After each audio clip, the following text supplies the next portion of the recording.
Hi there. Happy afternoon, at least here in Pennsylvania.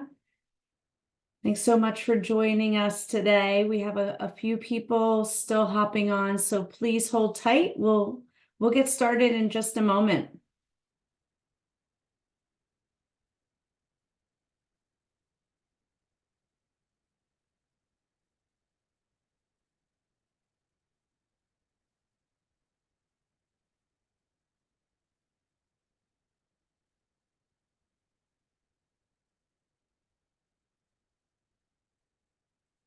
Hey. I think we'll just go ahead and get started. We have a lot to share with you today in the hour and a half that we're together. Thanks so much for taking time out of your day to spend with us. This is the Link Center Shared Learning Groups, and I'm Stacy Nonamaker. I'm with NASDs, one of the partners of the Link Center. And today you're going to meet some of our other partners throughout our time together. I'll let them all introduce themselves.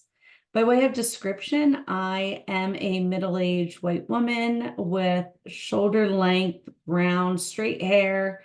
I'm wearing glasses. I'm in front of a white background with a multicolor blouse or shirt on.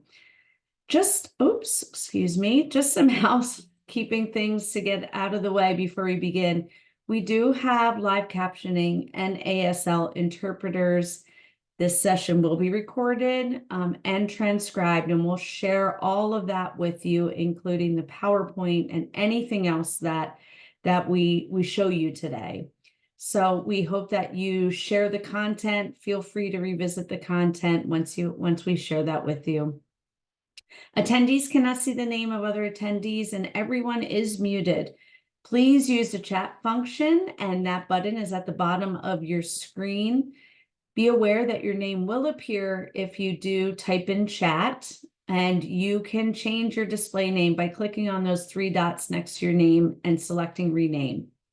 We have people here from the Link Center watching the chat and responding throughout the session. If you'd like to submit a question or a comment privately to the hosts and panelists, you can do that by clicking the Q&A button at the bottom of your screen as well.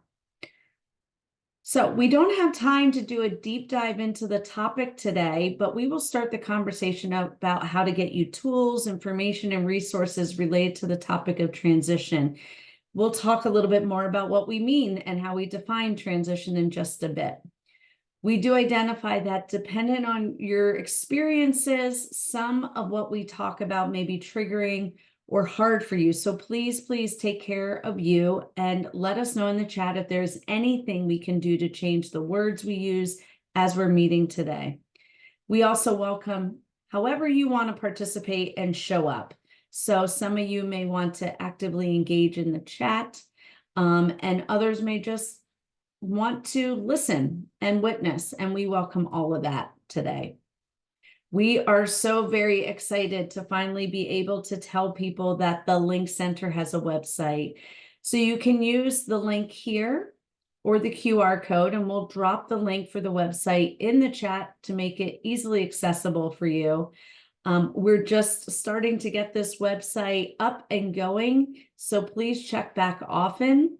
But we have some really great resources up there to get us started, some events and some resources that we're spotlighting. So check it out. Let us know what you think. At the end of today's session, we will have an email that you can email us, or if you're taking a moment now, pop in the chat what you think about the website.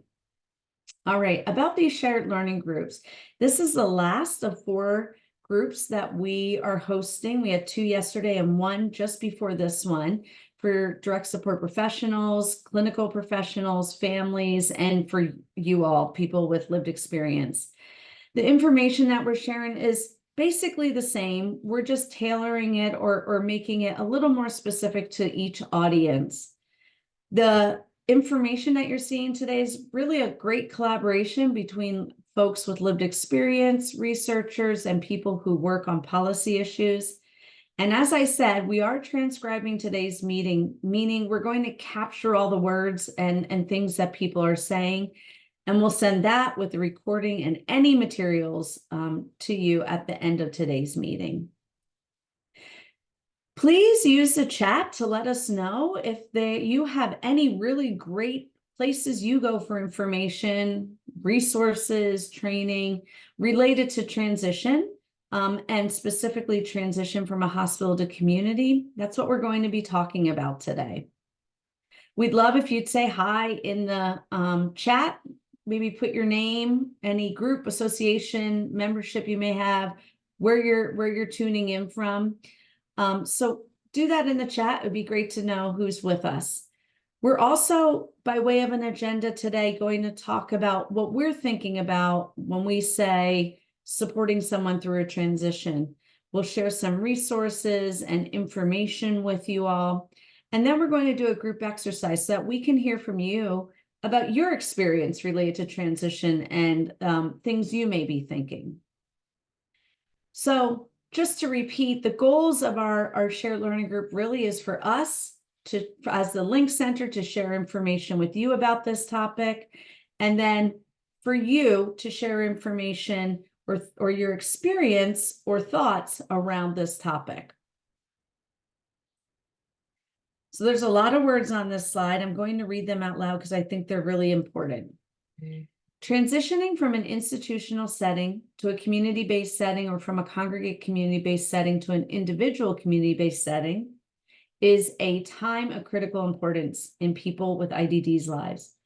Not only does it represent a time of disruption and uncertainty in people with IDD's lives, but how the household is established lays the foundation for people with IDD's long-term stability and security to ensure they are able to stay in that home. So we're going to talk about transition today, and we're going to present information from the perspective of what a person can do to push for or make happen or prepare for a potential transition. We have other things that we're working on with the Link Center, like pulling together hospital personnel to ask them what their experiences are in supporting, treating, and discharging people with co-occurring conditions. We're really hoping through our time with you all and others in these shared learning groups and talking to hospital personnel that as the Link Center, we will develop strategies, resources, and information for people to have better, more successful transitions. And so to talk more about that, we worked with one of our steering committee members from the Link Center, Dr. Kimberly Jackson. Dr. Jackson was a family medicine physician in Pueblo, Colorado until 2012, when symptoms related to Ehlers-Danlos syndrome forced her to leave practice. With her slowly progressing health conditions and resulting disabilities, she began working with the Colorado Cross Disability Coalition, CCDC, in 2013 on disability rights in healthcare. Dr. Jackson is the appointed chair of the Colorado Prescription Drug Affordability Advisory Council, which works for the Colorado Prescription Drug Affordability Board to make medications more affordable for people who live in Colorado. She also serves on and chairs multiple committees and boards for Colorado Medicaid and is secretary of the board for CCDC. Dr. Jackson identifies as autistic and also lives with post-traumatic stress disorder, in part due to trauma around accessing healthcare for her multiple chronic health conditions and disabilities. Kim, thanks so much for joining us. I'll turn it over to you.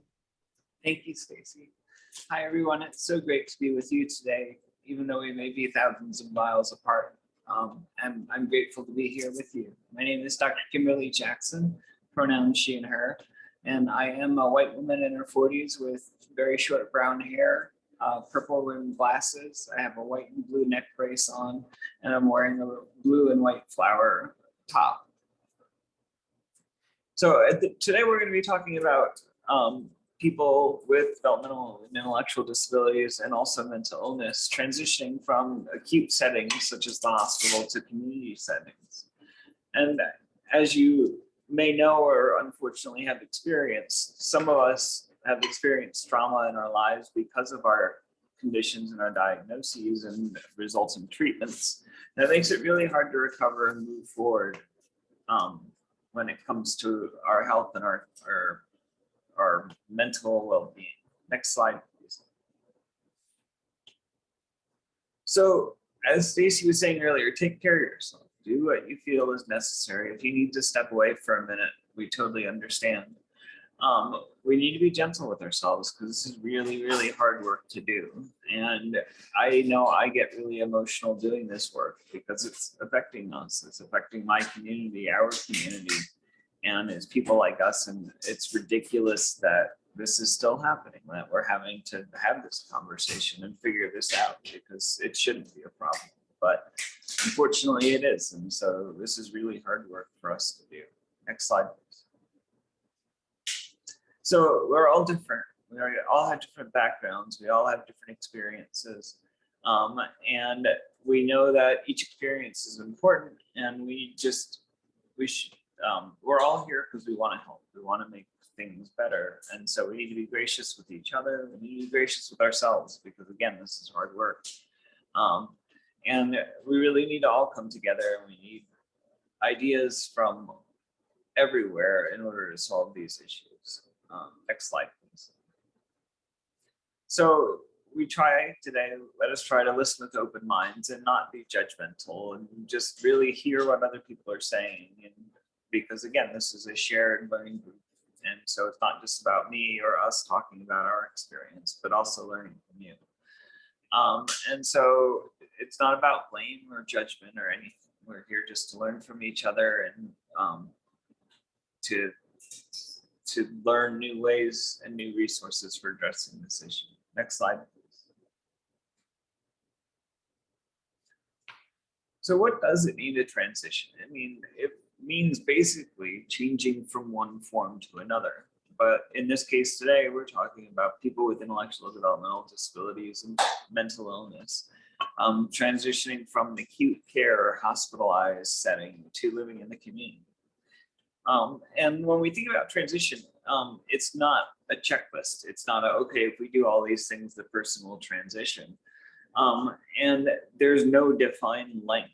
It's a process, and it can vary for everybody based on what resources are available, what resources there are in the community, their own individual circumstances, and two, how long have we been in the hospital?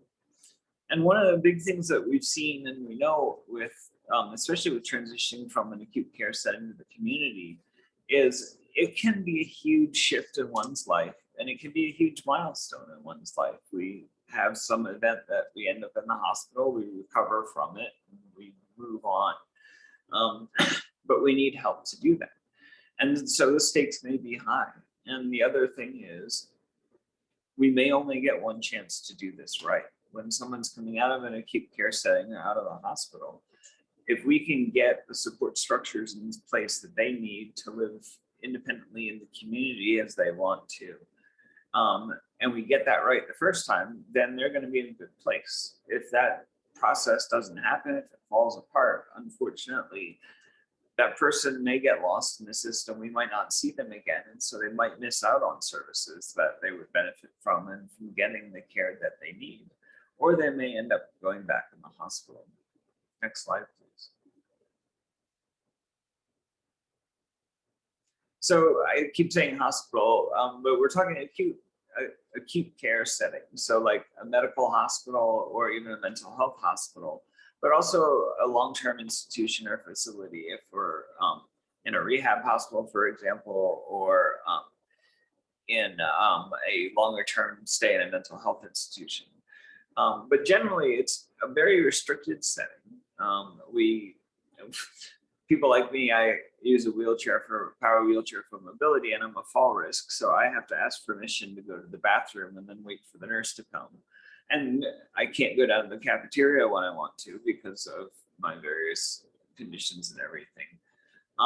And so it's a very restrictive setting. There's not a lot of choices that I need to make because there's really not a lot of choices. It's kind of, this is what your day is going to be like. And that can be a downside in some ways, but it can also be a positive because it could be hard for some of us to figure out, how do we structure our day? How do we do this stuff? How do we get our meals figured out? When we're in the hospital, they're provided, we go home, how do we cook? Where do we get our food from? And all these other things. And so, especially the longer that you're in that acute care setting, the more comfortable And the more used to that structure you can get, which can make it very difficult then to come out of that back into the community and have to try to figure out a lot of that stuff yourself, especially if you don't get the support that you need to transition. Next slide. And so with community, we're talking about a number of possible settings. It could be an apartment, a condo, or a house that they were living in before, either with family or on their own. They may need supported living services like home and community-based services for Medicaid. For example, I have personal care attendants that I hire through Medicaid who help me day to day with homemaker services. They help me with my activities of daily living because I have a number of chronic conditions and disabilities that makes it so that I need help to take care of my needs that I have, and not really take care of me.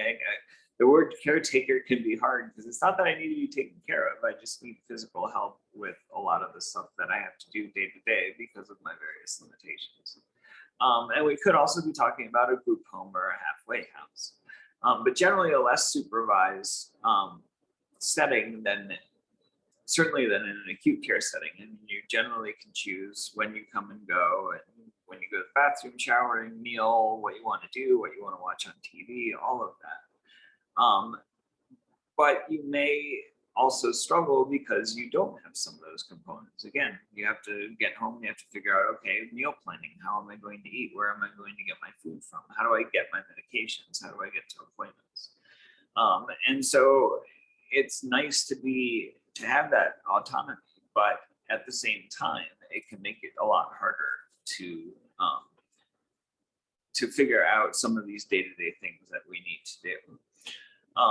And then the other thought too with the community that we need to ask ourselves is, if the person was living in the community before, is that an appropriate community setting for them to be in? Is it an abusive setting where we need to get them out of it, and that will help with mental health stability and all of that? Are they not able to get access to a lot of different services because it's just not a good place in the world? It's rural or there's no transportation. And so we have to think about that too, is when we say community, do we mean their original community if they had one, or do we mean a new community setting?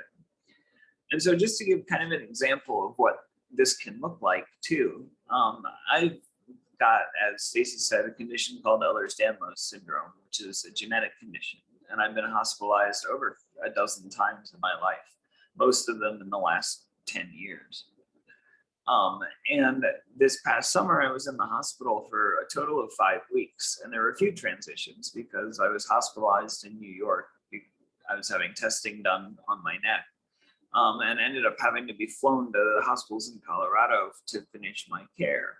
And while I was in the hospital, the pharmacy I used to get my IV nutrition decided that they couldn't handle me anymore and that I was too complicated. And I had personal care attendants who were helping me, but I only had one at the time. I needed to hire another one to have support, especially coming out of the hospital with the physical needs that I had because of my conditions. And then too, looking in the medical record, unfortunately, there were a number of things that were in there that were either hurtful, talking about my PTSD and my autism in non-respectful ways, or that just weren't correct because people didn't bother to talk to me and just made assumptions. And so coming out of the hospital, I had all of these things that I needed to figure out on my own and very little support to do it. And thankfully, I mean, that's the work I do in Colorado is to do with accessing healthcare, and especially for people with disabilities. And so I'm able to figure some of that stuff out. But I was discharged in August, and I'm still picking up some of those pieces because that's how much of a problem it really was. And that's what can happen if we don't do this right. On the flip side, when I was 18 years old, as a result of a skiing accident, I had a severe brain injury and I was in a coma for 8 days. And when I woke up from the coma, I had to go into rehab to learn to walk, talk, and eat again. And I was in a rehab hospital for about a month.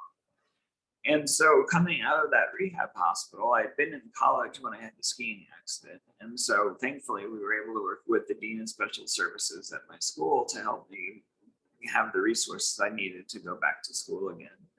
And my parents were able to help me out a lot with care, with getting me to appointments, because thankfully I was able to go back and live at home with them while I was recovering from all of this.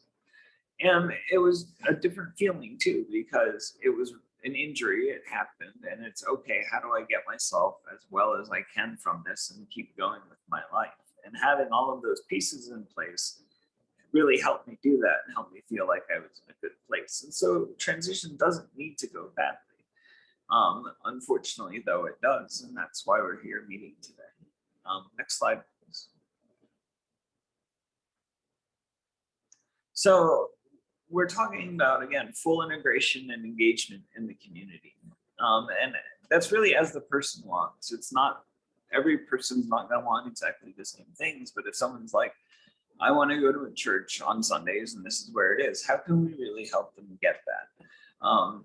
What are their transportation needs? What are their housing needs? How close are any medical appointments? How close are other support people? And so we really need to think too, beyond just the physical and mental health needs, spiritual needs. Are there faith communities the person wants to be part of?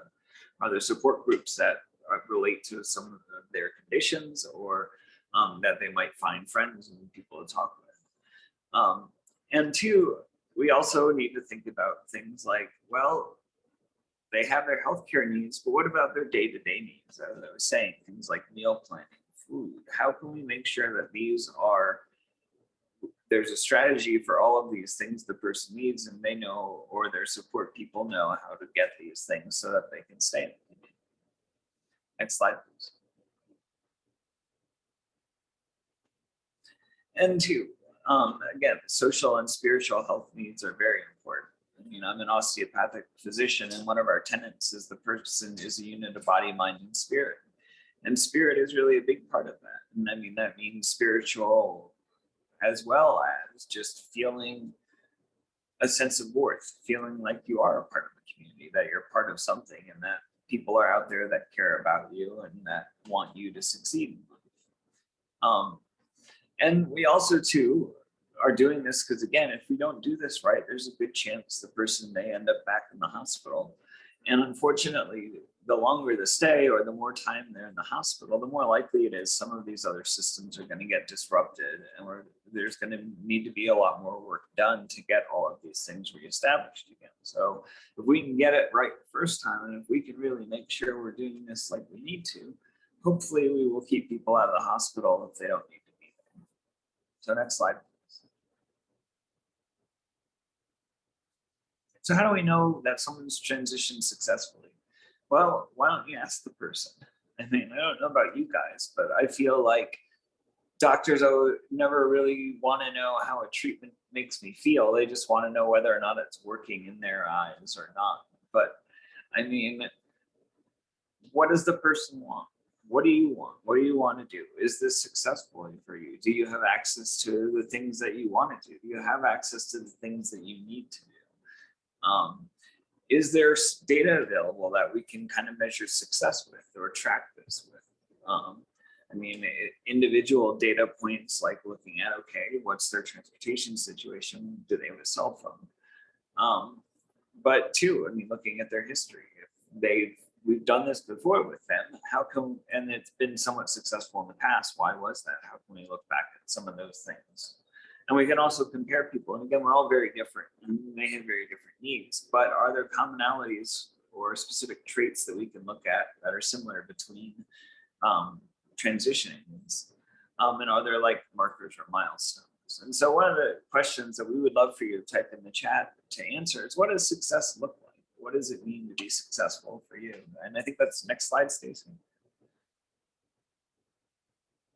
Yeah. So what does a successful transition look like for you?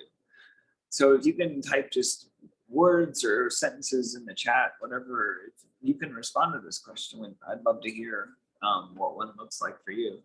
And we also need to move on with some of the other material because we could all talk for hours about this because there's just so much we want to share. So next slide, please, Stacy.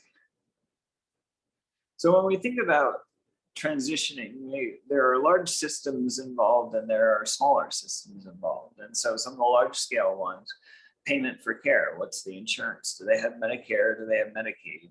Do they have private insurance? Are they uninsured? And I think something that often gets missed is on the discharge plan, recommendations for various treatments or services might be made, but if the person's insurance doesn't cover those, if they have no way of paying for those, they're not going to be able to use those services. So just assuming that, oh, well, because if they just do this one thing, then they're going to be fine and we don't need to pay attention to it. If you can't do that because you can't afford it and your insurance doesn't pay for it, we need to be paying attention to this. And okay, if that's not going to work, what can we get covered? How can we replace them? Two, as we come out of the hospital, if you've had medical conditions, and we know from recent data that people with developmental disabilities also tend to have higher rates of chronic illness. But who are your medical providers coming out? How are you going to get to your appointments? Who's going to coordinate all of that? Are you able to do that? Do you need help doing that? And two, mental health care. Who's going to coordinate that? I mean, unfortunately, our mental health system in this country is rather lacking. And so that can be very difficult to figure out. But it's very important for those of us with co-occurring mental illness because we do need mental health support. And so what does that look like for that person? What is their income? Do they have a job? Were they previously working at a job? Can they go back to that job? If not, are they eligible for disability? Do they have disability? How are they going to have money to live in the community? And looking too at social support programs, again, support groups and things like that. But then one of the big ones that's at the bottom of the list, but so important, is transportation. In the disability community, we have been fighting, one of the first fights that we had was around transportation, because so many of us with severe disabilities live in nursing homes because we're not able to get the care that we need in the community, like the aid help that I have through Medicaid. And so as we started getting people out of nursing homes, we realized if they can't go anywhere, it doesn't really do any good to get them into the community.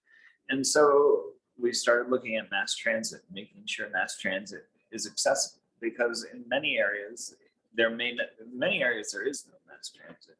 If there is, the buses may be hours apart. They may go nowhere near exactly where you need to go. And so just assuming someone can get there on mass transit might not be true. Because even if you've got a really good mass transit system, if it's not fully accessible, people like me who use wheelchairs for mobility are not going to be able to use the system. And so I think it's one that often kind of gets shoved in, oh, well, they can get Medicaid rides or they can call Uber or whatever else, but Uber is expensive. It's not necessarily available anywhere. It can take forever to get a ride. Not everyone has Medicaid. And so we really do need to think about, okay, how are they going to get to the store? How are they going to get to their doctor? How are they going to get to their follow-up appointments? Because transportation is a huge part of it. Next slide, please. So the more I work on this and look into this and learn along with all of you, the more I'm realizing that for a transition to be successful, it really needs to kind of be a grassroots approach, because a lot of the systems that we just talked about are broken. They don't work well. And many of us are doing the work to try to get those resurrected and get them functioning better. But it's going to take a long time for that to happen. And so small scale systems and supports are very much needed. And it really, again, it needs to be a grassroots approach. The community is saying, how can we get people out of the hospital and back into the community? How can we help them with the resources that we have access to in our community? And so family and friends, any sort of peer support groups are all small scale systems. I mean, if a person gets home, they have a minor disaster, they spill a whole bunch of stuff on the floor that they can't clean up because they're recovering. Do they have someone they can call who can come over for 5 minutes and help them out? Nutrition is a huge thing as well. It's kind of small scale because we think about it that way, but for many of us, it can be hard to meal plan. It can be hard to figure that out. We may have gotten used to the hospital doing, or the acute care setting doing that for us, and now we have to go in the community and figure that out on our own. And then if you've got chronic illness that it affects what you can eat in your diet, you have to figure that out too. And so there really can be a lot there. Making sure, okay, is this person going to be able to eat? Are they going to be able to eat healthily, and can they afford to get the food that they need in order to do that? And sense of purpose, as we said before, is hugely important, whether it be being able to work and go back to a job, either part-time or full-time. Or for people like myself, the work I do is hugely important. I have a ton of problems and things have slowly been getting worse because that's the nature of my conditions. And being able to do this work is what gets me out of bed in the morning, keeps me going. So that can be a huge need for people, is just feeling like there's a reason that they're here and that there's stuff that they can do and to help other people. And so volunteering might be a way of doing that. And two, education. If the person was employed before and hated their job, are there training programs that they can look into? I know that there are programs for people with disabilities learning various job skills so that they can be ready to be employed, and have the skills that you need to be employed. And so thinking about that too, some of those things also as a source of income. And then community involvement. Is the person able to be involved in their local community however they want? Are they able to go to the church that they want to and be involved in the faith community? Are they connected with the disability communities at all? Which can be a huge sense of support. And I mean, I live in the Denver area and the disability community here is reasonably sized, but I get a lot of resources and ideas and find out what providers to go to and all of that by talking to my friends in the disability community. And so that can be hugely important too. Next slide, please. Sorry, I guess I'm just looking through my notes. So a successful transition and having someone transition successfully from the hospital to community means we all need to work together. It's not just one person. It needs to start ideally before the person gets in the hospital, but once they're in the hospital, we need to start thinking about that transition and coming out.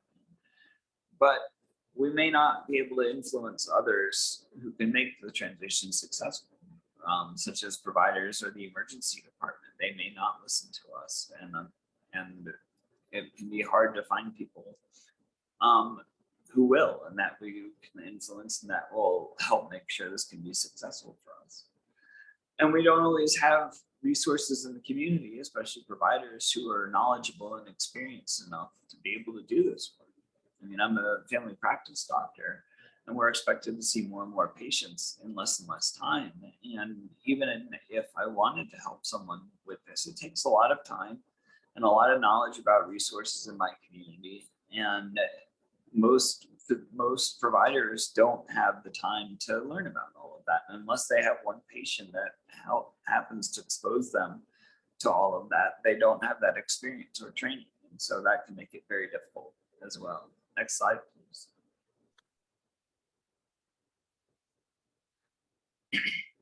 So as I was saying too about the structure of being in an acute care setting, we talk about institutionalization, and that people, the longer you're in that setting and you have that routine and you get used to that, the harder it is to kind of break away from that, especially if you don't feel like you have the skills or the knowledge or the resources to do similar things with your schedule at home. And so it can be very difficult too, because if you've been in the hospital for a while, you might not have an apartment or in the community. You may not even have friends nearby who can help out. And so it can get very tricky that way too, that there are a lot more things you really need to look into because the person hasn't been doing it and things change very quickly. And one of the more frustrating things is that there's a lack of accountability at all levels, in that I so many times, like looking to help someone, talking to providers or professionals, hey, why can't you help me with this? Oh, that's not my area. I can't do that. Somebody else has to do that. But when everyone's saying that, no one else is doing anything. It leads to just, it feels like nobody feels responsible for helping the person. And it can be hard to find people who are willing to be accountable for helping that person and making sure that we can keep them out of the hospital.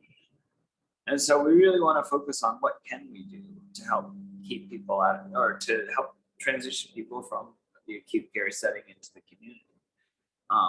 And next slide, please. And so my colleague Wendy Morris, who works with the NASHPID, is here now to talk some more about some of those things. So again, I just want to say thank you so much for being here today. I know this is hard work and very emotional for all of us, and I'm just grateful for all of you and for being here with you today. So thank you, Wendy. Thank you. Thank you so much, Kim. And as always, I just so appreciative of your transparency, sharing all your personal insights and personal stories. It's so powerful and brings so much to the conversation. So thank you for that. So hello, everybody. My name is Wendy Morris, and I am from the National Association of State Mental Health Program Directors, or NASHPID. I also just want to disclose that I am a nurse by training. So I, over the course of my career, have worked in medical hospitals, psychiatric hospitals, and in the emergency department. So I will bring that perspective as well. For just to visualize, I am a middle-aged white woman with long gray hair, which I curled today. I have on a tangerine shirt and I have a white background with the Linksetter logo on it. We will have a few chat prompts as I go through this material. So again, we just encourage you to help us learn from you as we share information and maybe type in some things into the chat for us. Next slide. So the first thing I wanted to do before I start talking is to share a resource with you. So this is from the Center of Addiction and Mental Health in Canada. It's an easy to read summary, just giving some tips. I think there's 10 tips on helping people to leave the hospital that you might find useful. Stacy just put it in the chat, and it's one document in a whole body of work. So she's also going to put a link into so you can see, maybe find some other resources as well. But when I started to put together my talking points, I wanted to draw not only from my experience and what I've learned from our steering committee and others, but also drawing from this resource. So next slide. So the first tip is communication is so important. There are a lot of people involved in the transition process, people who work at the hospital, people who work in the community, you, the person transitioning, maybe your family, maybe you have supporters. So all those people really need to talk to each other and share information. So again, not just the people at the hospital talking to the other people at the hospital, but they need to be talking to you, and they need to be talking to whoever else you decide is important for them to communicate with. So that might be your family, or it might be your direct support provider, or somebody else that you trust and want to be part of that process. It's also really important that the care team at the hospital communicate with you in a way that works for you. Next slide. So how is the hospital team going to know that? Well, hopefully they've spent some time with you and learned and asked some questions. But if they haven't, it's really important to speak up or to get your supporter or family to help you let the team know what works for you. They may need to be reminded to speak in plain language. Don't use the hospital jargon.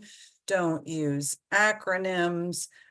Maybe they have some visual supports. Are there pictures? Are there charts? Do they have a pamphlet? Is there something they can print out to look at that you can look at again later? Are there any kind of hands-on activities? Have you do it yourself instead of them just telling you about it?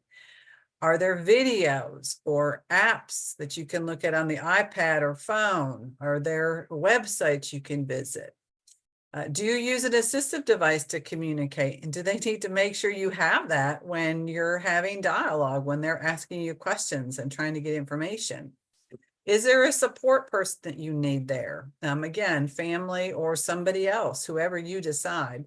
And if they don't ask you about those things, again, super important to make sure to tell them. And that can be really hard. That can be really hard. Next slide. We might also need to remind the hospital staff to please be patient and give us some grace. Ask one question at a time. Give you time to think about your answer, to get your words together. If you have an assistive device, time to use that to give your answer. It's helpful if they can give discussion prompts, ask you questions about, did you understand it, or tell me what you heard me say. Another, I think, important communication tip that's not on this slide is we want to make sure the hospital team is talking to you and not to other people in front of you. So if you have family or a direct support worker or somebody else in the room with you and the hospital staff is talking to them, you might say, I'm over here. Please talk to me. So don't be afraid to assert yourself and to get their attention. Next slide. So one of the big things the hospital team needs to do to help you have a successful transition is to ask lots of questions, lots of questions. That's how they're going to learn about you and how you're doing, what's worked for you in the past, and what you're going to need to do well at home or back in the community. Different people on that hospital team are going to ask different questions, but they also frequently ask the same question, which can be super frustrating. But we try to think about that as an opportunity. Sometimes they ask the same questions to look for continuity. Is everybody getting the same answer? Or did maybe you change your mind about something? Or maybe you forgot to say something before that you can add now. So it's although it can be frustrating, maybe think of it as an opportunity because so many questions. We want to be sure to give the hospital staff some grace and be patient with them as well, because they're not necessarily in charge of what questions the people above them put on the form, right? Next slide. You also may need to assert yourself and provide some information they didn't ask for. Maybe there are some things that are really important to you that nobody thought about. I think Kim mentioned, gave several examples of that. Well, I don't have a phone, and so how am I going to call if I have a problem? Or how will I get to pick up my medication? Have you thought about how I'm going to do that? Or maybe there's something specific that they didn't know about, like an additional medical condition that nobody's asked you about, that they didn't think to ask about, those types of things.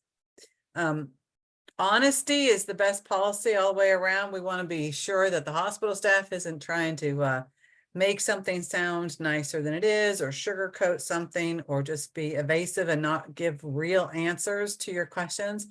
So if you ever feel like you need more information, be sure to ask, but also be honest yourself, because if people ask you, does this sound like it will work? Or we want you to use this particular type of transportation, it's important to speak up and say, that's not going to work for me, or I don't understand. I'm not sure what that means. I support my mother in the hospital quite a bit. And even as a nurse, there are times I have to say, you'll need to explain that again. I don't get it, right? Or I need to tell them some things about mom that will help them take good care of her. If you do have extra questions or need to provide additional information, don't wait till the day you're going home, if at all possible, because the team may need that information to help make decisions. Next slide. So while certainly the team should be talking to you, the person who's transitioning, they need to have you involved in any important conversations. You should be helping to make any important decisions. Only you know really what works best for you.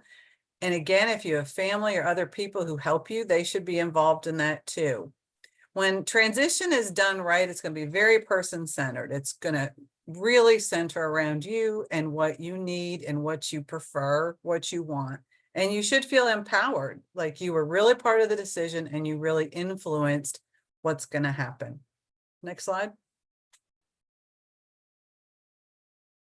So it's also important that the hospital staff not forget about anybody who's going to be helping to care for you. And if they don't ask who that person might be, again, assert yourself and let them know. Because while they're teaching you about things like medications or talking about appointments you might need to go to when you leave the hospital. Maybe you have a wound and there have to be dressing changes, or maybe there's new medications. You want anybody who's going to help carry for you to get that same information and that same training as well. Next slide. The hospital should be giving you all the important information that you need to know when you leave the hospital in writing. There should be a written plan. And if possible, you want to get that written plan in so that you have it in your hand before they do some of your discharge teaching or talk about some of the stuff. So you have time to review it and know what questions you might have. Maybe you can take notes on there. And if there's information you need that's not on that written plan, speak up. Or if you just don't feel ready for discharge, I don't think I understand what I'm supposed to do. I don't think there's a good plan for me to get to my appointments. I don't have anybody to help me do this medication or this dressing change, whatever it is. Make sure that the team knows that if you don't feel ready, so they can provide additional training and support. Next slide. So this is our first chat prompt, and it's really about communication. I'm going to get into some other details about what should be in a transition plan, but this is, what other tips might you offer other individuals, your peers, other people with lived experience? What might you say to family or supporters or the hospital staff even about how best to communicate with you? What are some other tips or things they should think about when it comes to making sure that we're doing a good job of sharing information, that everybody understands what's being said and what you need and what you prefer? Next slide. So I want to talk just a minute about discharge plan versus transition plan. And I think Kim does a good job of talking about how transition is a process. Discharge, from my perspective, is just an event. The day you leave the hospital and go back to the community, when you kind of cross through the door, right, pass through the door, that's your discharge. You're not in the hospital anymore, you're at home.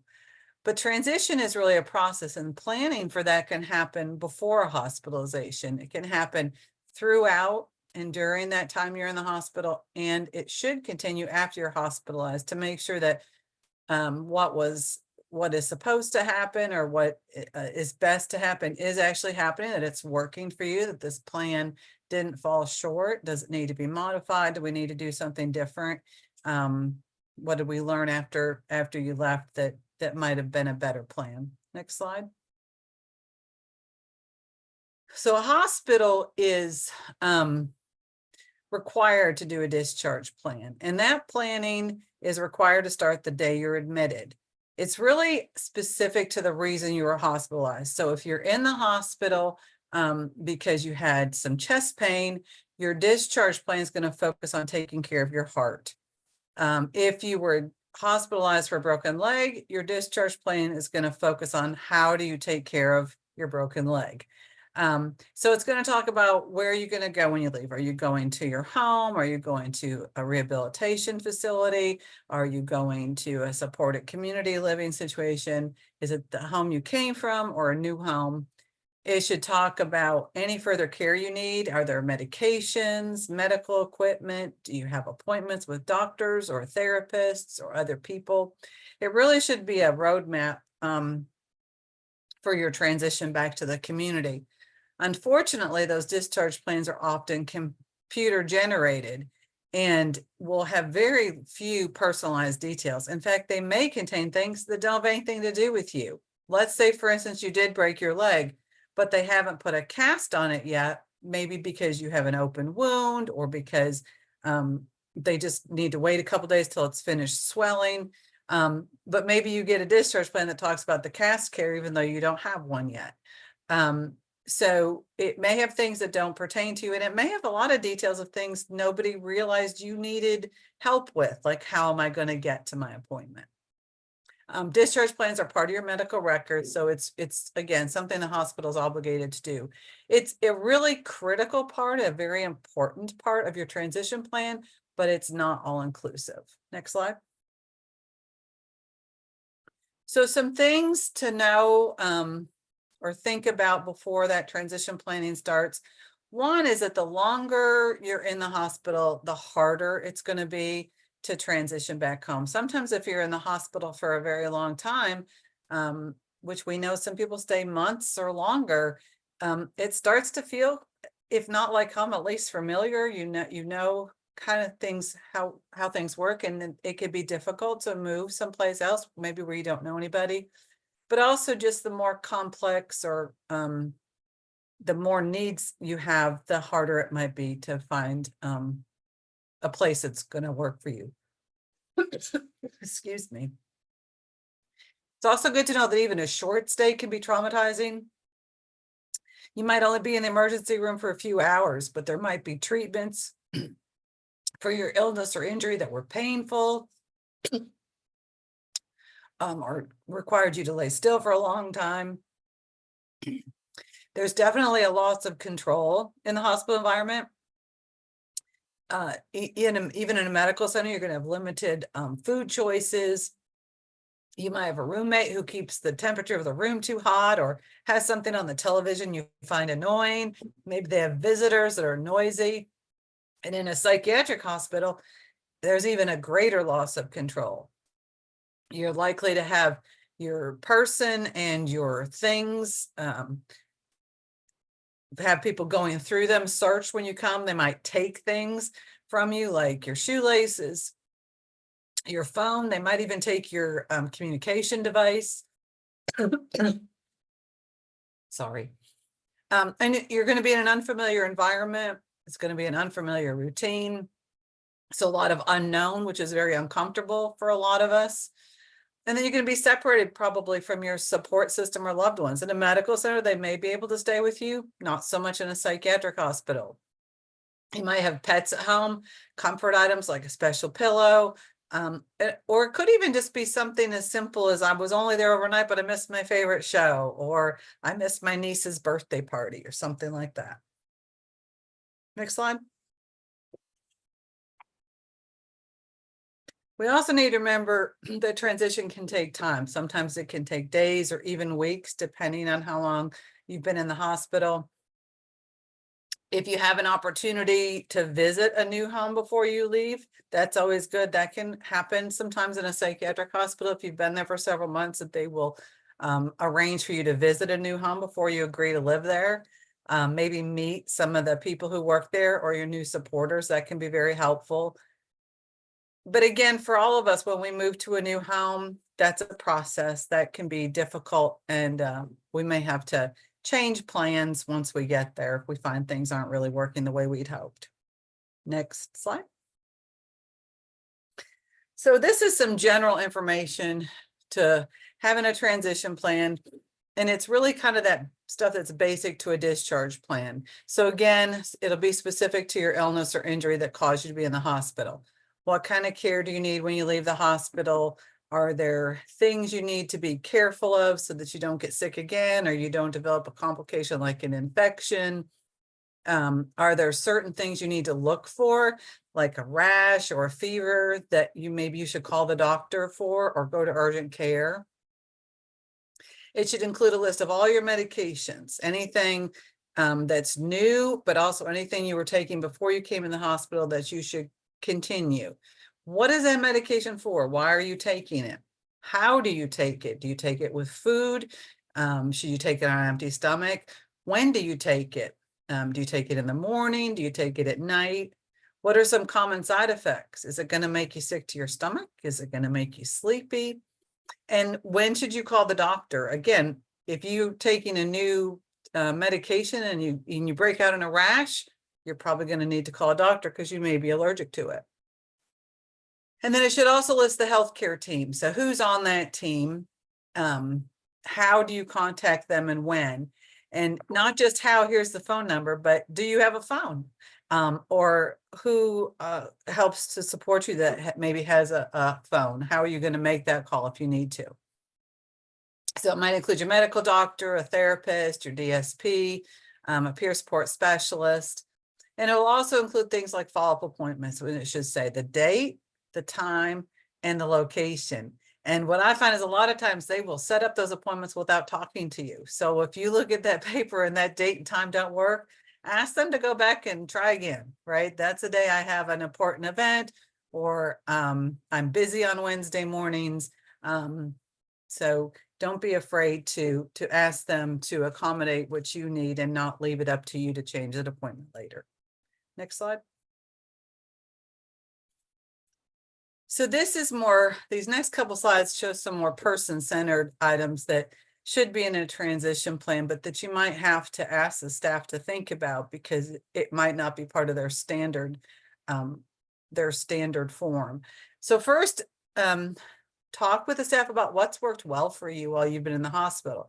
Maybe it's some structure or routine that you don't have at home, or the schedule. Maybe you've been getting some assistance with certain activities that you find difficult at home, like thinking about what you're going to eat or preparing nutritious food, or like Kim said, you may be on a new diet because of a medical condition, and it's hard to, it's hard to think about how you're going to plan your meals to be following that new diet. Or medication, maybe help with medication. And then how can those things be replicated in the community? How can you get that kind of help once you get home or to your new place? Another one is social support. How are you going to get your prescription medicines? And again, not just the prescription they hand you when you leave the hospital, but how about when you need a refill in 30 days? And do you need help taking that medication? Or do you need somebody to send reminders? How about your follow-up appointments? How are you going to get there? Does somebody need to go with you? Next slide. And how about housing? And this one can be really tricky, right? And you may need to ask for some privacy in talking to the staff. They need to know if you like the home where you live now, the place or if you are going to like the new home that you're going to. Does it have everything you need? Really important, do you feel safe? If you don't feel safe where you're living now, it's something you want to share with the staff so they can help you find maybe someplace else to go. Do you have the privacy you need? Do you like the community or neighborhood? Is it in the country? Is it in the city? And is that working for you? We've talked about transportation a couple different times because it's really important and something that everybody doesn't think about. So how are you going to get to your daily activities? How are you going to get to the store? How are you going to get to the activity center? How are you going to get to church if you want to do that? How about special events? What if there's a sporting event or a concert or a birthday party that you want to get to? How are you going to get there? Is there public transportation available? And if so, can you do that independently, or do you need somebody to go with you? Next slide. So our next chat prompt is, what's on that list, or rather not on that list that's important to you? What did we not think about? What should we be including in the future when we talk about some of these things? So if you have ideas, please share and help us learn from you. Next slide. These are some examples that we found that are available online for transition planning. I would say none of them are perfect, but they're all really good resources. The first one is very geared towards transitioning out of a medical hospital. It's very comprehensive. There's a lot of information. You can see it's from Medicare. The second one is I found to be a bit more person-centered. And I thought it was pretty easy to fill it on the computer. The third one, this one's really more about learning to be independent with accessing healthcare when you kind of move from adolescence or from a young adult to full adulthood, where maybe you have to take on that responsibility. But it has a lot of good ideas. There's not going to be, any one plan that works for everybody, but you could probably pull from these, or you might find a tool that works for you just well. Next slide. So I'm going to talk for just a minute about psychiatric advance directives, because it's not something that's widely known. A lot of people heard of advance directives. That's for medical care, when you might say, I don't want to be put on a ventilator or a machine that helps me to breathe if, you know, if I'm really sick and I'm not going to get better, I don't want to just be on life support forever. Or maybe I don't want you to do chest compressions if my heart stops, if I'm not going to get better, that sort of thing. A psychiatric advance directive is a legal tool that lets a person with a mental illness kind of list out what they prefer for treatment. And that's done before you go in the hospital, before you go in crisis. This link here from SMI Advisor is a really good, gives you a pretty good explanation of, so what is a psychiatric advance directive and why would I want one? So that might be something you want to look into. The best time to put one of those plans in place is when you're feeling well. So it wouldn't be while you're in the hospital, it would be before you go to the hospital, before you go back to the hospital. And it's something you might get family or a supporter to help you to do. Next slide. This link gives a lot of very state-specific information. It's got every state on there. No matter what state you're from, you can find information. So I'm here in Kentucky. And in Kentucky, we do have laws about psychiatric advance directives. There's a specific form that I find on this website that I can fill out and then walk me through how I get that to be a legally binding document that I can take when I go to the hospital. And it's got, I don't remember if it's a map or a list of the states, but it's really easy to find your state and click on it and get more information. So I would encourage you to do that as well. Next slide. So this slide is about maybe just developing a general crisis plan. If you have a mental health condition, it's important that you kind of know, what are the things that make me feel bad, whether you have anxiety or depression or some other type of mental illness. What are the things that really make you feel bad? And what are some things that help you to feel better? What are some strategies? So there's two links here, two tools. The Managing Triggers tool we talked about when we did our shared learning group on trauma in January. And the What to Do When I Don't Feel Okay is a tool we talked about during our shared learning group on crisis in the fall.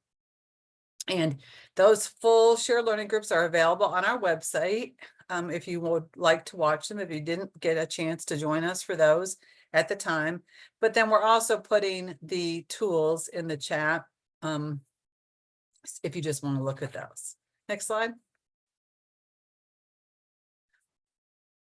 And then this link here is about, it's a list of things that you might be able to take with you or think about taking with you when you're admitted to the hospital.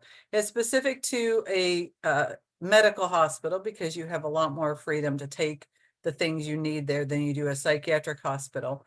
But it's not going to have everything you want. So you'd want to maybe print it off and write down some of the extra things that you need. Comfort items like maybe a special pillow. I travel with my pillow. I can't sleep without it. Maybe some fidget or sensory objects. Maybe you have a weighted blanket or other things that help you to stay calm. Maybe you need extra batteries, chargers, power banks for your assisted device or your iPad or other things. Headphones or earplugs to just block out the chaos of the hospital, all the noise and commotion. Maybe sunglasses or a hat to block the overhead fluorescent lighting if that's irritating to you. Next slide. This is my last chat prompt, and that is if there's a tool that you use for transition planning that you would recommend to others, we would love for you to share it with us. If you would put that in the chat, that would be terrific. Next slide. I want to talk for a minute about guardianship. So guardianship is when another person is given the power to make important decisions for you. And unfortunately, sometimes hospitals try to tell people that they have to be under guardianship to be discharged. They do this for a couple of reasons. One is it can speed up the process if there's any kind of disagreement, or if they think being discharged to a certain location is in your best interest and you don't agree, or your family doesn't agree, your supporters don't agree. That's a way they can kind of to get you out of the hospital quicker. So if somebody ever tells you that you need to be in guardianship to be discharged, call your state protection and advocacy organization, have somebody that you trust help you make that phone call, and let them help you understand your legal rights, and they can help you fight this if need be. Next slide. So when a person enters guardianship, they can lose the right to make certain legal decisions. So you might lose the ability to make decisions about money. You might lose the decisions to make choices about where you're going to live or about the kind of health care that you're going to get. So nobody should be put under guardianship unless they really, really can't make decisions for themselves. There's a website here for alternatives to guardianship that you might want to look at. And we'll put that in the link as well. All right, I'll talk for just a minute about some other tidbits on some laws about transitioning support. Next slide. The first is that thanks to a change in the law, when you are in the hospital for a medical reason, your direct support staff can stay with you. And the Medicaid waiver will still pay for that service. And that's going to make it a lot easier for you to have somebody that you know with you to support you in the hospital. The other little tidbit here is that the Center for Medicaid and Medicare Services has recently provided information that allows professionals who support you to get paid to consult with each other on behalf of you and your care. And that kind of communication is really important to be sure that we have person-centered supports. Next slide. This is my last slide, and this is just we want to make sure folks know about Money Follows the Person. It's available in 43 states in the District of Columbia, and your state's Medicaid, Department of Medicaid should be able to tell you, or they should have something about it on their website. But this allows states to structure their grants, and they can structure them to provide funding to support different services and tools and processes to help people move to home and community-based services from long-term care service. So places like hospitals, nursing homes, intermediate care facilities, not really for psychiatric hospitals, but for other long-term care facilities. It's different in every state. And this slide kind of shows you some of the things that states do with it. So maybe using transition coordinators to work with the hospital discharge planners, ensuring that there's timely supports in the community so they're ready quickly, providing one-time transition costs. So if you're moving into your own place for the first time, you may need furniture or dishes, you may need to have the electric hooked up, and then offering training on person-centered planning so the people in the community know how to do that. And these supports can last for up to a year after discharge. So again, check your state Medicaid office on whether this was something that might be available to you. And that is my last slide. So I am going to turn it over to my colleagues, Jules from ASAN and Dr. Deb Pinels. Thank you. Great. Thank you, Wendy.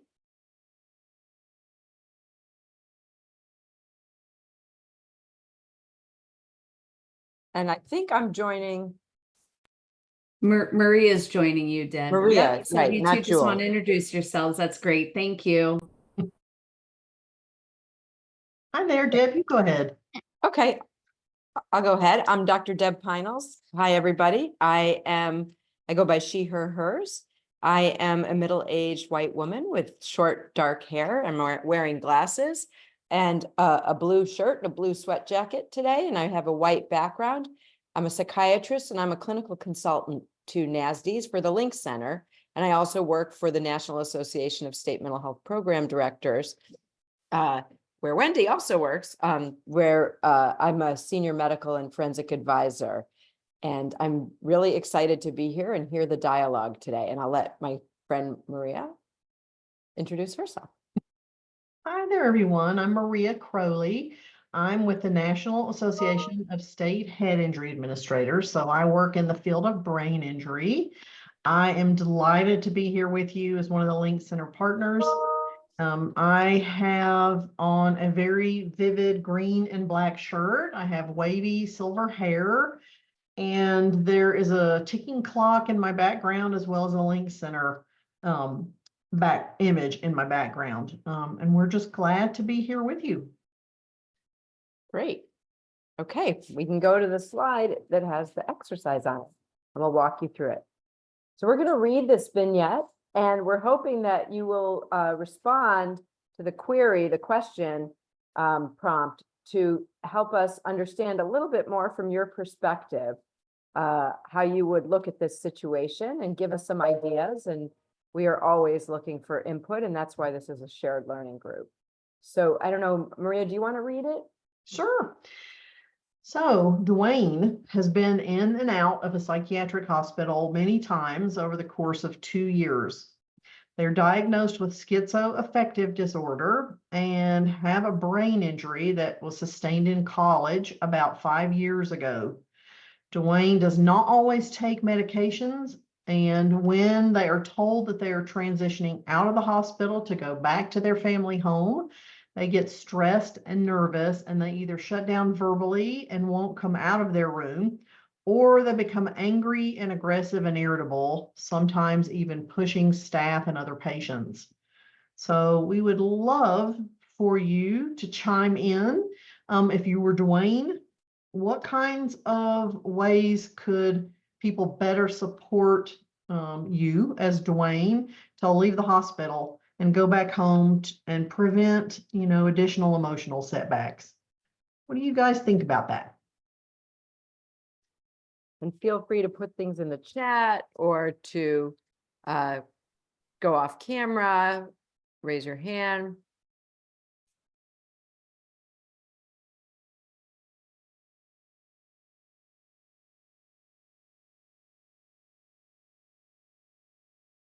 Or come on camera if you Yeah, yeah, feel like it. great.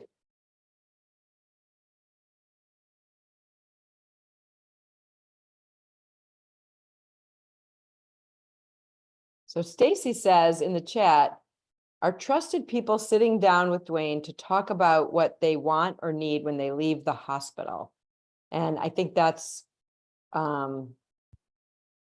really an important point about whether Dwayne has trusted people who can explain and help understand Dwayne's perspective, because clearly there's something going on where there's a pattern of issues.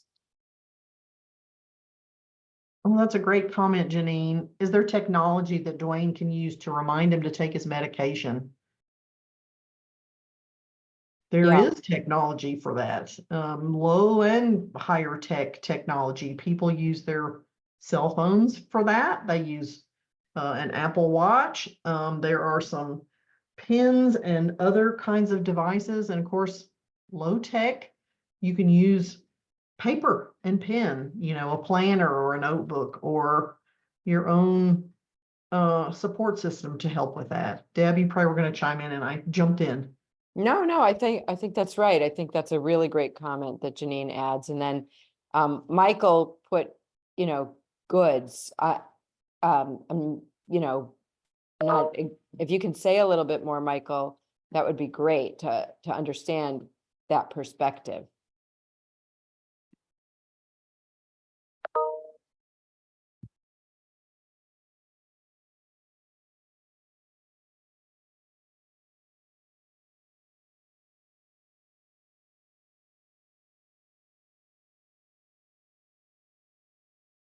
Are there other reasons why Dwayne might not be taking his medication?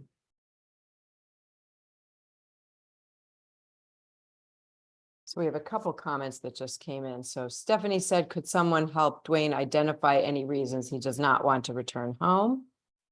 And then Emily says, great comment, make sure the parent is informed in what's going on after the hospital visit. Have a device or an alarm to help with medications, reminders of coping skills to help with violence.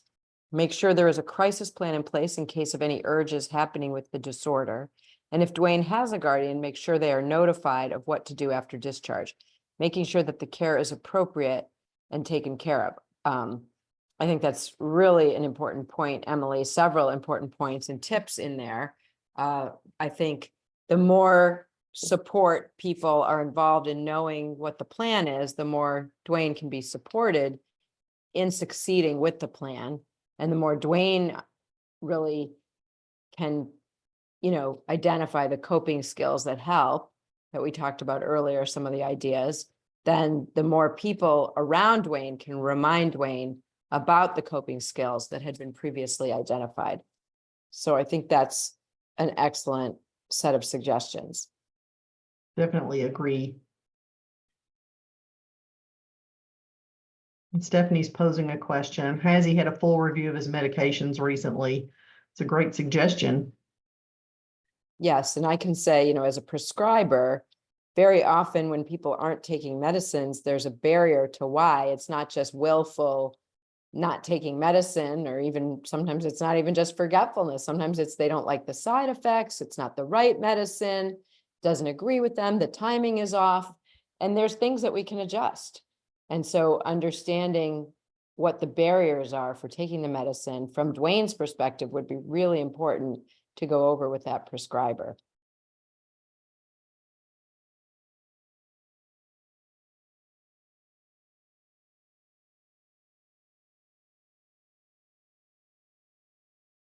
And Stacy says she would want to know what Dwayne is communicating when he's angry, aggressive, and irritable. Sometimes people who don't have the words or can't find the words may use behavior like that to communicate what they need. It's very true. And Stephanie responded, help to identify his triggers and do regular check-ins with him. Yeah, I think the idea that usually aggression is saying something, and understanding what it's trying to say, and so that and then identifying what those triggers might be. I know in one of our earlier shared learning groups, somebody talked about transportation, just the transportation going from the hospital to the community could be enough to set someone off. So by the time they get home, they're all stressed out about what the transportation was like. And so it could be that it's just the transition that's the hard part, as opposed to just the home environment. So really understanding those triggers and how to, again, it's all about trying to figure out what we could do to support Dwayne to succeed in maintaining community living. And that's so true, especially with brain injury, change is challenging. Yeah, I think change is challenging for all people. And then you put on top of that some of those additional difficulties like the brain injury, like the schizoaffective disorder can make, but I think especially the brain injury can really make change difficult because you can be very easily overwhelmed, and people around you, because it's one of those invisible wounds, people around you may not understand why you're having such a difficult time, and they may minimize what that brain injury was and what it was all about. Yeah, and I see Tim's put something in the chat as well. If I were Dwayne, I would want and need strong ongoing reassurance that there is going to be significant support in the community for me. And that even if I really needed it, then going back to the hospital in the future is not impossible. Or if I do well and want to, I might transition to my own apartment. In other words, it all depends on what I want and need. It would help to know this is not the end all of where I'm going to live and be served in my family home. Great points. Yeah.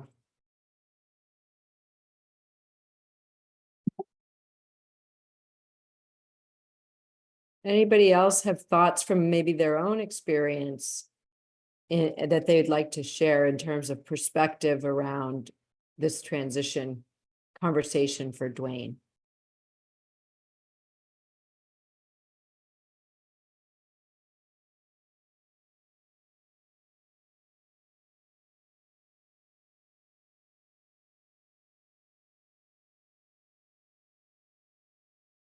Stacy says, with the brain injury, I would think that Dwayne would want to know concretely, meaning literally, what is going to happen? Where will they go? Who will go with them? What will happen if they don't feel well again? Can this be written down? or in a social story type tool for Dwayne to reference. I love that. Something that really gives answers to those questions where there might be a lot of stress or worry because of the unknowns.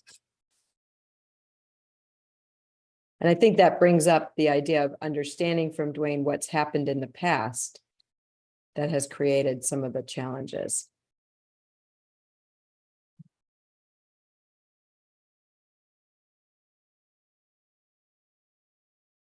Something we spent some time talking about yesterday was employment. Dwayne is, has been out of college for a few years. He is of working age. Are there some additional stressors maybe related to financial burden or what's going to happen, in that way? Yeah, I love that thought. And I know, when we do our next shared learning group on whole person supports, those are the kinds of things we're going to want to think about. But those can be so relevant during a transition, because it may be that while in the hospital, it's kind of like you don't have to worry about that. But as you're transitioning, the reality of what being home with the family and the financial needs and all those things are going to really be potentially weighing on someone's mind. Right. And sometimes in the hospital setting, especially if it's a short-term hospital, they're not going to pay as much attention to those kind of issues. Right. Because they're mostly looking at symptoms and immediate symptom reduction. So that leaves a big gap for Dwayne, if that's the issue, of something that's not been really addressed as much. Yeah.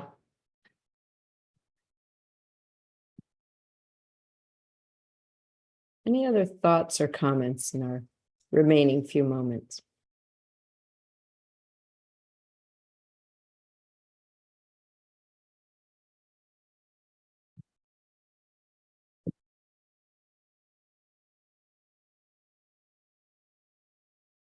Or about this example itself, if people can relate to some of the issues in this example.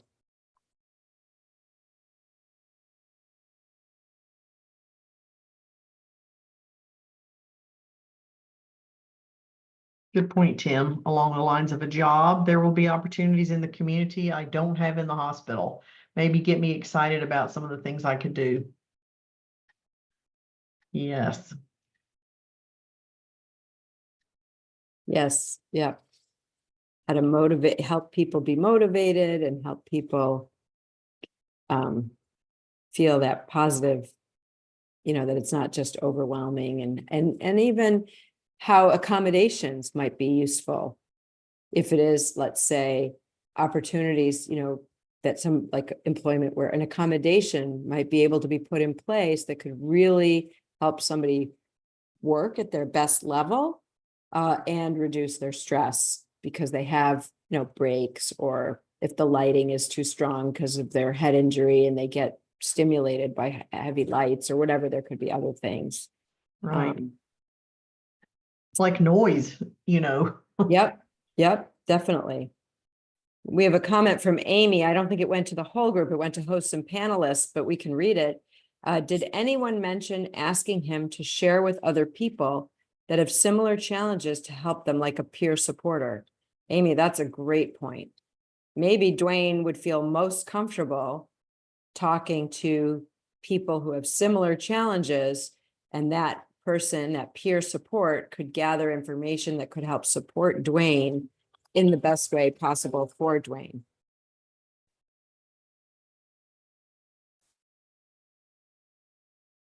I love that comment. And let him, oh, that's another good one. Amy says further, let him support others. It's so true. Sometimes the best way to help ourselves is by helping others. And I think that's helping Dwayne see that Dwayne has strengths that could be used from their experience to help others in transition is a great idea. Got a big smiley emoji that came through. And, whoever it may be in the community, maybe helping Dwayne advocate for himself. What are the things that work best for him in this situation, that help him manage those triggers more successfully. Yep. Yep. Good comments. Really good comments.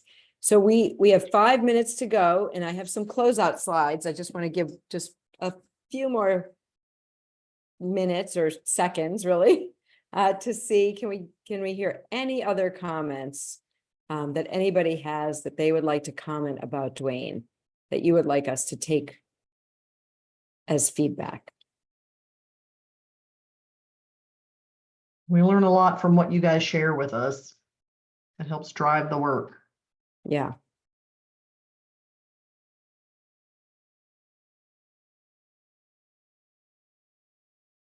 Well, I would like to thank the people that did comment and the people that just chose to participate by listening and by being present. That is equally important to us, that you heard this and that you witnessed this dialogue. I think that all forms of participation are totally welcome, and no pressures to do more than anyone feels comfortable with. We're just thrilled that we had so many people listening in and that this conversation was able to happen. And if you think of things as we're closing out, please feel free to put them in the chat. We're always happy to hear feedback during and after, always welcome. So I want to remind people too, that if you can think of any other go-to resources, trainings, websites, or places where you get information about supporting someone through a transition from hospital to the community. And thanks, Maria. I see Maria went off camera. I really want to thank you for co-facilitating. But if you have any other resources, please feel free to put them in the chat or get in touch with us after at any point. Also want to remind people that August 20th and 21st are our next shared learning groups. We are going to be talking about supporting the whole person. That will be the topic. This closed out our topic of supporting someone through transition, and we're really thrilled with the commentary and the information that we've received and the opportunity to have these discussions with everybody. So stay tuned. Please put August 21st on your calendars for individuals. Same time. Also, the Link Center has a website, acl.gov/the Link Center. There's a QR code that you can put your camera over to get to the link, and you can email anyone at the Link Center by contacting the Link Center at nasds.org. You can also register for future sessions when they come available on the website, and that will be through acl.gov/the Link Center. And you will see that again in the chat. I want to give just a very big shout out to Dr. Kim Jackson, who sits on the Link Center Steering Committee and was instrumental and invaluable in providing information that helped frame this conversation around transitions. I and our team have learned a ton from Kim, and we know the work that you do every day advocating for people with complex needs is impactful and meaningful and not easy. And so just really want to give you a huge, huge, huge acknowledgement for your support of this particular shared learning group. Also want to thank all the partners at the Link Center for contributing to the preparation and content of this meeting. It takes a village, and I think we really reflect and try to reflect an inclusive village at that. So again, really grateful for everybody's help and grateful for anyone who wants to provide feedback to help keep making this a better and better process as we go forward. And with that, just a big thank you again for coming to today's shared learning group, and we look forward to seeing you at the future ones.